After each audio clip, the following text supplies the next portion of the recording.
ये कहानी है न्यायप्रिय और धर्मपरायण राजा शिवी की, जिनकी कीर्ति दिग्दिगंत में फैली हुई थी। उनका यश मात्र पृथ्वीलोक तक ही सीमित नहीं था, बल्कि देवलोक में भी उनकी उदारता, शरणागत वत्सलता और अटूट प्रण की चर्चाएं होती थीं। स्वर्ग में एक दिव्य सभा में, जहां देवताओं के मध्य चर्चाओं का सागर उमड़ रहा था, देवराज इंद्र और अग्निदेव ने राजा शिवी की परीक्षा लेने का निश्चय किया।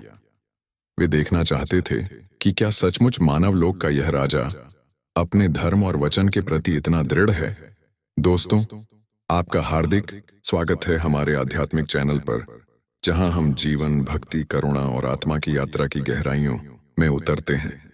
हर कहानी, हर विचार आपके मन को शांति और आत्मा को प्रकाश देने के लिए।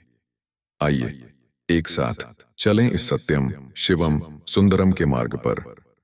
हमारे चैनल को सब्सक्राइब करें और इस दिव्य यात्रा का हिस्सा बनें।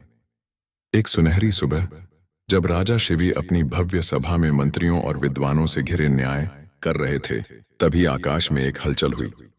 एक छोटा सा भयभीत कबूतर, जिसके पंखों से रक्त रिस रहा था, तेजी से उड़ता हुआ आया और सीधे राजा शिवी की गोद में आ गिरा। वह बुरी तरह हाँफ रहा था। उसकी आंखें आतंक से फैली हुई थीं। उसने कांपती हुई वाणी में कहा, महाराज, त्राहिमाम, आपकी शरण में आए इस निरीह पक्षी की रक्षा करें। एक क्रूर बाज मेरे प्राणों का प्यासा है। राजा शिवी ने स्नेह से कबूतर पर हाथ फेरा और कहा, डरो मत नन्हे पक्षी, जब तक तुम मेरी शरण में हो कोई तुम्हारा अहित नहीं कर सकता। मैं तुम्हें अभयदान देता हूं। जैसे ही राजा के मुख से ये शब्द निकले, सभा के द्वार पर एक विशाल भयानक बाज प्रकट हुआ। उसकी आंखें अंगारों सी दहक रही थीं। उसके नुकीले पंजे शिकार को दबोचने को आतुर थे। वह तीक्ष्ण चीत्कार करता हुआ बोला, राजन, यह कबूतर मेरा आहार है। मैंने इसे आकाश में घायल किया है और यह मेरे प्राकृतिक अधिकार क्षेत्र में आता है। धर्म यह कहता है कि आप मेरे आहार को मुझसे न छीनें, इसे मुझे सौंप दें।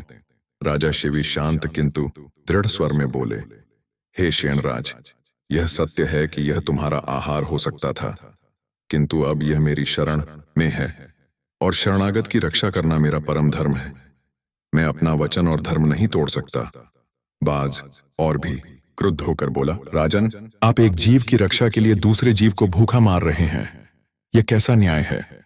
यदि आप इसे नहीं देंगे तो मैं, आपकी ही प्रजा, भूख से तड़प कर मर जाऊंगा और इसका पाप आपको लगेगा। एक राजा का धर्म अपनी समस्त प्रजा का ध्यान रखना है, न कि किसी एक के प्रति पक्षपात करना। राजा शिवी गहन धर्म संकट में पड़ गए। सभा में उपस्थित सभी मंत्री और दरबारी स्तब्ध रह गए।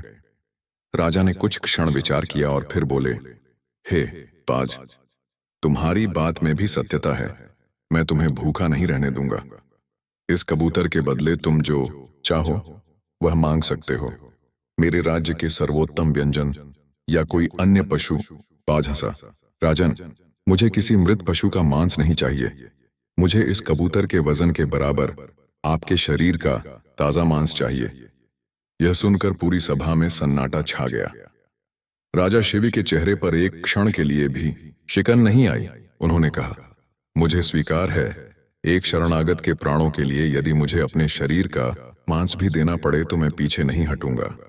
तुरंत एक विशाल स्वर्ण तुला मंगवाई गई, जिसके पलड़े न्याय के प्रतीक थे। एक पलड़े पर भयभीत कबूतर को बिठाया गया। दूसरे पलड़े पर राजा शिवी ने बिना किसी हिचकिचाहट के अपनी तलवार से अपनी जांघ का एक मांसल टुकड़ा काटा और रख दिया। रक्त की धाराएं बह निकलीं। राजा का मुख पीला पड़ गया, किंतु उनके नेत्रों में दृढ़ता की ज्योति और प्रखर हो उठी। किंतु आश्चर्य, तुला का कांटा टस से मस न हुआ। कबूतर वाला पलड़ा अब भी भारी था। राजा ने अपने शरीर से और मांस काटकर चढ़ाया, फिर अपनी भुजाओं से, छाती से। हर बार रक्त बहता, पीड़ा असहनीय होती, किंतु तुला झुकती नहीं। अंततः जब उनके शरीर का अधिकांश मांस कट चुका था और वे मूर्छित होने के कगार पर थे, राजा शिवी स्वयं उस तुला के पलड़े पर चढ़ गए।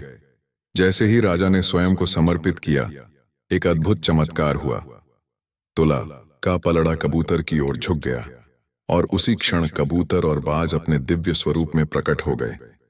आकाश दिव्य प्रकाश से जगमगा उठा, पुष्पों की वर्षा होने लगी और देव दुंदुभी बज उठी। अग्निदेव अपने प्रखर तेज के साथ और देवराज इंद्र अपने वज्र के साथ राजा के समक्ष खड़े थे। इंद्रदेव ने अपने अमृतमयी स्पर्श से राजा शिव के घावों को क्षण भर में भर दिया। उनका शरीर पहले से भी अधिक कांतिमान हो गया। इंद्रदेव ने गदगद स्वर में कहा, धन्य हो राजन, तुम्हारी धर्मनिष्ठा, दानशीलता और शरणागत वत्सलता अद्वितीय है। तुमने एक पक्षी के लिए अपने प्राणों की भी आहुति देने में संकोच नहीं किया।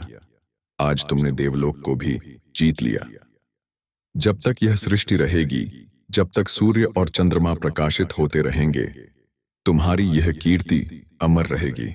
अग्निदेव ने वरदान दिया, हे राजन, मेरी प्रचंडता कभी तुम्हें विचलित नहीं कर पाएगी और न ही तुम्हारा कोई अहित कर सकेगी।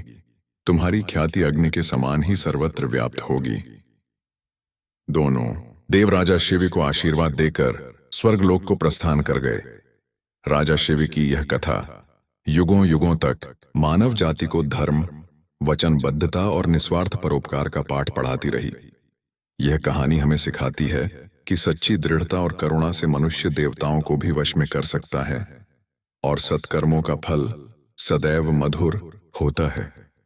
प्रिय मित्रों, अगर आपको हमारी ये प्रस्तुति अच्छी लगी हो तो कृपया चैनल को लाइक और सब्सक्राइब जरूर करें।